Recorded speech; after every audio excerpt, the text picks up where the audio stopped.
বন্ধুরা, হ্যালো বন্ধুরা, কি রান্না করছি দেখো। এটা ফোড়নের জন্য নিয়েছি জিরে, শুকনো লঙ্কা, তেজপাতা আর দুটো হচ্ছে এলাচ। আর মশলার জন্য নিয়েছি দেখো হলুদ, আদা বাটা, জিরে গুঁড়ো আর হচ্ছে ধনে গুঁড়ো। এটা বুঝতে পারছো, এটা হচ্ছে ওল, এই পেঁয়াজ হচ্ছে 5-6 কোয়া হচ্ছে রসুন, আর এটা হচ্ছে আলু, আর এই হচ্ছে কুচো চিংড়ি।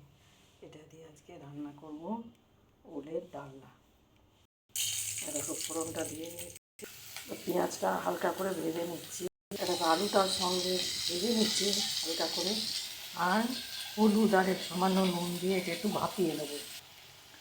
এটা কুচো চিংড়িটা একটা দিয়ে দিয়েছি তেলের ওপরে, একটু সাইড করে নিয়ে, তো বেশি কড়া করে ভাজবো না, এই জন্য একটু সাইড করে দিয়ে হালকা ভেজে নিলাম।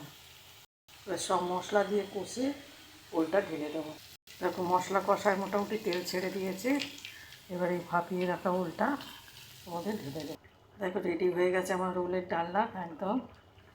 দেখো ওল গলে একেবারে গলে গেছে, কত সুন্দর।